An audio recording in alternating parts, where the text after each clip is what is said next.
Swiggy, Zomato, Blinkit ये नाम अब हमारी जिंदगी का एक अहम हिस्सा बन चुके हैं, है ना? बस फोन पर एक टैप किया और कुछ ही मिनटों में सामान दरवाजे पर। कमाल की सुविधा है। पर क्या कभी हमने सोचा है कि इस जबरदस्त स्पीड के पीछे कौन है? आज हम बात करेंगे उस संघर्ष की जो अक्सर इस सुविधा के पर्दे के पीछे छिपा रह जाता है। तो चलिए थोड़ा गहराई में चलते हैं। हम जो आसानी देखते हैं ना, मतलब एक बटन दबाया और काम हो गया, उसके पीछे उन लोगों की एक पूरी कहानी है जो सड़कों पर हर मौसम में हमारी ज़रूरतों के लिए दौड़ लगा रहे हैं। यही है वो गिग वर्कर्स जो इस पूरे सिस्टम की, कह सकते हैं, रीढ़ की हड्डी हैं। तो ये जो 10 मिनट डिलीवरी का वादा है, ये सिर्फ स्पीड की कहानी नहीं है। असल में इसके पीछे हैं लंबे लंबे काम के घंटे और एक बढ़ता हुआ टकराव। एक ऐसा टकराव जो अब सड़कों पर हड़ताल की शक्ल ले चुका है, और ऐसा लग रहा है कि ये तो बस एक शुरुआत है। तो सबसे पहले ये समझते हैं कि इन डिलीवरी पार्टनर्स की असलियत क्या है।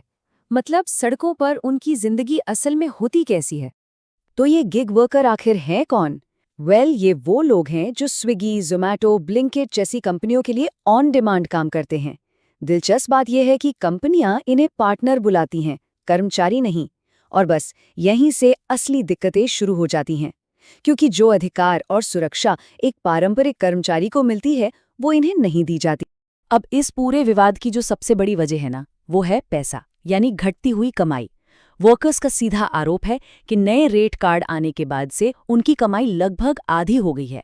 सोचिए, 250 ऑर्डर पहुंचाने के पहले जहां 12,000 रुपये मिलते थे, अब उसी काम के लिए सिर्फ 7,000 रुपये मिल रहे हैं। मतलब मेहनत उतनी ही, पर पैसे सीधे सीधे आधे। और ये सिर्फ कहने की बात नहीं है। एक वर्कर ने अपनी एक दिन की कमाई का स्क्रीनशॉट दिखाया। 8 घंटे से ज्यादा काम करने के बाद कमाई हुई सिर्फ 271 रुपये। और सुनिए, इसमें से अभी पेट्रोल का खर्चा भी निकालना बाकी है। तो हाथ में बचा क्या? अब जाहिर सी बात है, जब कमाई इतनी कम हो जाएगी तो घर चलाने के लिए क्या करना पड़ेगा?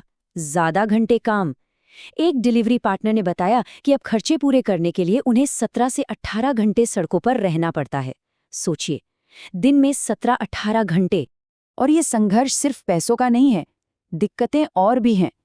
एक तो 10 मिनट में डिलीवरी पहुंचाने का जबरदस्त प्रेशर, फिर अगर थोड़ी देर हो जाए तो कस्टमर का गुस्सा और आईडी सस्पेंड होने की धमकी। ऊपर से टॉयलेट जैसी बेसिक सुविधाओं का ना होना, और भगवान ना करे कोई एक्सीडेंट हो जाए तो कंपनी की तरफ से कोई मेडिकल इंश्योरेंस भी नहीं। कई बिल्डिंग्स में तो इन लोगों के लिए लिफ्ट तक इस्तेमाल करना मना है। 5-6 मंजिल सीढ़ियों से चढ़कर जाना पड़ता है। तो अब सवाल ये उठता है कि जब ये वर्कर्स हड़ताल पर जाते हैं तो इसका असर किस किस पर पड़ता है? क्या सिर्फ वर्कर्स और कंपनियों पर? नहीं, इसका असर पूरे इकोसिस्टम पर होता है।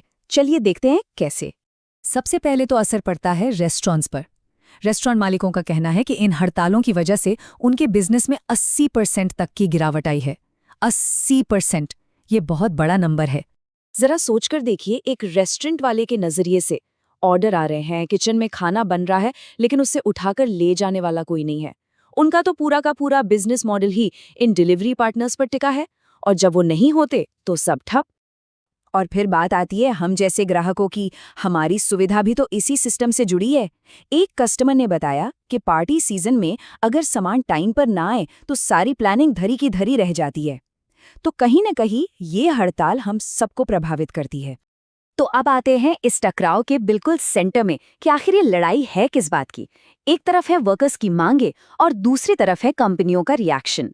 मामला गरमाया 25 दिसंबर को, जब वर्कर्स ने पहली बड़ी हड़ताल की। लेकिन उनका आरोप है कि कंपनियों ने बात सुनने के बजाय एक तरह से बदला लेना शुरू कर दिया। जिन लोगों ने हड़ताल की उन्हें ऑर्डर मिलने कम हो गए, आईडी सस्पेंड करने की धमकियां दी गईं, और इसी के जवाब में वर्कर्स ने नए साल के पीक टाइम पर एक और बड़ी हड़ताल की प्लानिंग की। तो कुल मिलाकर मामला ये है, एक तरफ वर्कर्स कह रहे हैं कि हमारा रेट कार्ड ठीक करो, किलोमीटर का बेहतर पैसा दो और हमें सम्मानजनक माहौल और बेसिक सुविधाएं दो। वहीं दूसरी तरफ कंपनियों पर आरोप है कि वो इन मांगों को अनसुना कर रही हैं और हड़ताल करने वालों को डराने के लिए उनके ऑर्डर कम कर रही हैं या आईडी ब्लॉक करने की धमकी दे रही हैं। मतलब सीधा संदेश है, काम करना है तो करो, नहीं तो छोड़ दो। अब ये जो कुछ भी हो रहा है, ये हमें एक बहुत बड़े सवाल की तरफ ले जाता है। ये सिर्फ एक हड़ताल या कुछ वर्कर्स की कहानी नहीं है। ये सवाल है पूरी गिग इकोनॉमी के भविष्य का।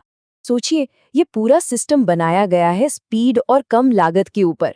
हमें और आपको तेजी से सर्विस मिलती है, लेकिन क्या ये सिस्टम टिकाऊ है? क्या इसकी कीमत हमेशा वो वर्कर ही चुकाता रहेगा जो असल में जमीन पर सारी मेहनत कर रहा है? और यहीं पर आकर हम एक बहुत जरूरी सवाल पर रुक जाते हैं। क्या हमारी सुविधा, कंपनियों का मुनाफा और एक वर्कर का सम्मान, ये तीनों चीजें एक साथ मुमकिन हैं? क्या कोई ऐसा रास्ता है जहां सबको उनका हक मिले? ये एक ऐसा सवाल है जिसका जवाब हम सबको मिलकर खोजना होगा।